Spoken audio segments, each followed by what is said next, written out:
Channel of Vadodara. સતત 8મા વર્ષે કે વિઠાણી અને શ્રી સમીર પટેલ મેમોરિયલ યુથ દ્વારા ફૂટબોલ ટુર્નામેન્ટનું આયોજન કરવામાં આવ્યું હતું, જેમાં કુલ 120 જેટલી ટીમોએ ભાગ લીધો હતો। કે વિઠલાણી તથા સમીર પટેલ યુથ દ્વારા આયોજિત ફૂટબોલ ટુર્નામેન્ટમાં અલગ અલગ રાજ્યમાંથી 120 જેટલી ટીમોએ ભાગ લીધો હતો, જેમાં 1200થી વધુ ખેલાડીઓ આવ્યા હતા। રાજસ્થાન, મહારાષ્ટ્ર, મધ્યપ્રદેશ, કોલકાતા, ઉત્તર પ્રદેશ તથા ગુજરાતમાંથી સુરત, દાહોદ, હાલોલ, પાદરા, ભાવનગર અને આદિવાસી ગામ જેમ કે છોટાઉદેપુર તથા સ્પેશિયલ નીડ્સ ચિલ્ડ્રનના રમતવીરોએ ભાગ લીધો હતો, જેમાં 102 ટીમના 1200થી વધારે રમતવીરો 200 મેચ રમ્યા। બરોડા ફૂટબોલ એકેડમી દ્વારા તારીખ 24થી 26 જાન્યુઆરી સુધી કે વિઠાણી અને Sameer Patel memorial youth football ટુર્નામેન્ટનું આયોજન કરવામાં આવ્યું હતું। આ સમગ્ર ટુર્નામેન્ટ વિશે માહિતી આપતા બરોડા ફૂટબોલ એકેડમીના સ્થાપક અને ઓલ ઇન્ડિયા ફૂટબોલ ફેડરેશનના સભ્ય એવા સંદીપ દેસાઈએ જણાવ્યું હતું કે વડાપ્રધાન નરેન્દ્ર મોદીજીના ફિટ ઇન્ડિયા પ્રોજેક્ટને સાથ આપવાનો એક આ નાનકડો પ્રયાસ છે અને હંમેશા બરોડા ફૂટબોલ એકેડમી આ પ્રયાસ કરતી રહે છે, જેમાં અમને Farmson pharmaceutical Gujarat private limited, seal for life India private limited અને ઓલિમ્પિક CSR ફાઉન્ડેશને ખૂબ જ સહકાર આપી રહ્યા છે। આ ટુર્નામેન્ટમાં છોકરાઓ અને છોકરીઓની અલગ કેટેગરીમાં under 7, under 9, under 11, under 13, under 15 અને અંડર 18 તથા છોકરીઓ ઓપન એજનું આયોજન કરવામાં આવ્યું હતું। ઉપરાંત ટુર્નામેન્ટમાં અનેક ઇનામો પણ આપવામાં આવ્યા હતા। બરોડા ફૂટબોલ એકેડમીના સ્થાપક સંદીપ દેસાઈએ જણાવ્યું કે આ ટુર્નામેન્ટમાં 102 ટીમોમાંથી બરોડા ફૂટબોલ એકેડમીની લગભગ તમામ ટીમો ચેમ્પિયન અને રનરઅપ બની હતી। આ સાથે ટુર્નામેન્ટમાં ભાગ લેનાર પ્રત્યેક રમતવીરોને પ્રમાણપત્ર અને મેડલ આપીને સન્માનિત કરવામાં આવ્યા હતા। આ ટુર્નામેન્ટનો શુભારંભ Shri Mulrajsinh Chudasama, general secretary, Gujarat state football association દ્વારા કરવામાં આવ્યો હતો। આ ટુર્નામેન્ટની પૂર્ણાહુતિમાં શ્રી નરસિંહભાઈ ચૌહાણ, કોર્પોરેટર ધર્મેન્દ્ર પંચાલ, પૂર્વ કાઉન્સિલર સંદીપ દેસાઈ સહિત Baroda football academy Nareshbhai, Baroda football એકેડમીના director Dharmesh Patel, ex India player Vivek Rao અને અમિત મંડલના હાથે ખેલાડીઓને ઇનામ વિતરણ કરવામાં આવ્યું હતું।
ये टूर्नामेंट है सील फॉर लाइफ और के विठानी मतलब के विठानी कप है।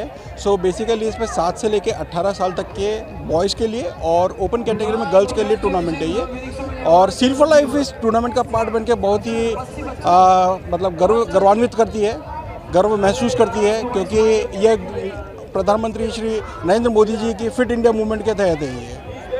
सर क्या कहना चाहोगे, काफ़ी सारे बच्चे को अवार्ड मिला है, क्या कहना चाहोगे? से उनके चेहरों पे जो खुशी देखने को मिलती है, और मैं चाहता हूं कि भाई ये खुशी और जो भारतीयों के चेहरों पे भी आए और भारत ज़्यादा से ज़्यादा वो मेडल जीते, यही मेरी अपेक्षा है। नमस्कार, मारू नाम है संदीप देसाई અને હું બરોડા ફૂટબોલ એકેડમીના ફાઉન્ડર છું। જે નરેન્દ્ર મોદી શ્રી આપણા પ્રાઇમ મિનિસ્ટરનું જે ફિટ ઇન્ડિયા પ્રોજેક્ટનું એક સપનું છે, એ સપનાને સાથ અને સહકાર આપવાની આ ટુર્નામેન્ટ ટુર્નામેન્ટનું આયોજન કરીને એક નાનકડી કોશિશ છે. આ ટુર્નામેન્ટમાં seal for life industries, farms and pharmaceutical અને એલેમ્બિક CSR ફાઉન્ડેશનનો બહુ મોટો ફાળો છે. ત્યારે જ અમે આ ટુર્નામેન્ટ સક્સેસફુલી કરી શક્યા છે. આ ટુર્નામેન્ટના ફાઇનાન્સમાં જે આ ત્રણેય કંપની છે એ લોકો અગર મદદ ના કરે તો આવી રીતે બરોડામાં ફૂટબોલનું પ્લેટફોર્મ ઊભું કરવું બહુ મુશ્કેલ છે. ક્રિકેટનું પ્લેટફોર્મ ઊભું કરવું ઇઝી છે, પણ ફૂટબોલના માટે બહુ જ તકલીફ થઈ રહી છે. સો હું બીજી કંપનીઝને વિનંતી કરીશ કે Baroda football academy CSR foundation ચલાવી રહ્યું છે, તો પ્લીઝ તમે આગળ આવો અને ફૂટબોલના છોકરાઓને બી મદદરૂપ થાઓ. આ ટુર્નામેન્ટમાં special needs children, tribal, urban અને બધાને સેમ પ્લેટફોર્મ આપવાની અમારી કોશિશ હતી. આ ટુર્નામેન્ટમાં ટોટલ 102 ટીમોએ ભાગ લીધો હતો, જેમાં બહુ દૂરથી કલકત્તા છે, કોલ્હાપુર છે, રાજસ્થાન છે, એવા અલગ અલગ જગ્યાએથી ટીમો આવી હતી. અને સાથે સાથે ગુજરાતના સુરત, ભાવનગર, દાહોદ અને અલગ અલગ ડિસ્ટ્રિક્ટમાંથી ટીમ આવી હતી. આ બધી ટીમોમાં અંડર 15માં અહેમદાબાદની ટીમ રનર્સઅપ થઈ હતી અને અંડર 18માં કોલ્હાપુરની ટીમ રનર્સઅપ થઈ હતી. અને બાકી બધી એજ કેટેગરીમાં અંડર 7 થી અંડર 18 કેટેગરીમાં બરોડા ફૂટબોલ એકેડેમીનો દબદબો રહ્યો હતો. અને બરોડાના પ્લેયર્સનો ખૂબ સારું પરફોર્મન્સના લીધે બરોડાનું નામ રોશન થયું છે. સો અમે આશા રાખીએ છીએ કે બરોડાના પ્લેયર્સ બરોડા, ગુજરાત અને ઇન્ડિયાનું નામ બી આગળ જતાં રોશન કરશે. સો એ બરોડા ફૂટબોલ એકેડેમીનો એક નાનકડો ધ્યેય છે. અને એ ધ્યેય સાથે મળીને જે બરોડા ફૂટબોલ એકેડેમીની જે ટીમ છે, સપોર્ટ સ્ટાફ છે, એ બધાનો તહે દિલથી શુક્રિયા કરું છું કે એમના સપોર્ટને લીધે જ આ ટુર્નામેન્ટ જે 8th એડિશન છે કે વિઠાની અને સમીરભાઈ પટેલનું સક્સેસફુલી આયોજન થઈ શક્યું છે. Thank you so much.